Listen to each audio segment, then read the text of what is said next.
இதுல எப்படி சீமான் நீ முதலமைச்சரான சமாளிப்ப வந்தவன முதல் கையெழுத்து மஞ்சள் நோட்டீஸ். இந்த அரசு திவாலாயிருச்சு. இதுவரை இந்த கடனுக்கு எனக்கு எந்த சம்பந்தம் இல்ல. நீ கடன் எவன்கிட்ட கொடுத்து அவன்கிட்ட வாங்கிக்க, வேணா எங்க புதைச்சிருக்குன்னு சமாதி முகவரி வேணா தாரேன் போய் வசூலிச்சுக்க. அவன் ஆட்சியில் இருந்த அமைச்சர் மந்திரி மாதிரி அவன் குடும்பம் தாரு பாரு. உண்மையிலே நடக்க, நீ சிரிக்காத, உண்மையிலே நடத்திடுவேன்.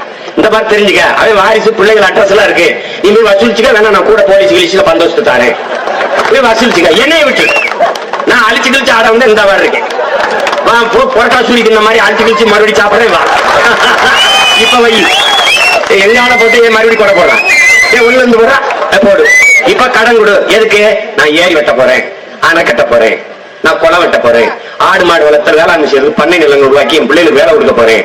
எனக்கு கடன் தான். இந்த கடனுக்கு நான் நல்ல அப்பனுக்கு பிறந்த ஆத்தாளுக்கு பிறந்த நான் பொறுப்பு. நீ உண்டாதான் அது அதெல்லாம் நாம கடன் கட்டிக்கிட்டு முடியாது.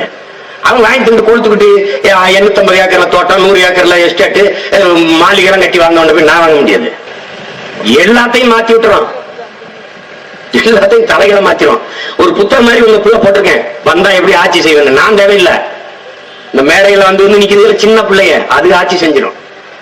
நாங்க இல்ல எல்லாரும் இப்படி செத்து போனா கூட எங்கள் பிள்ளைகள் நாங்கள் முன்வைக்கிற தத்துவத்தை வைத்து இந்த நாட்டை அங்கு தலை சிறந்த நாடா மாற்றோம். கற்பிச்சு கொடுத்துருவேன்.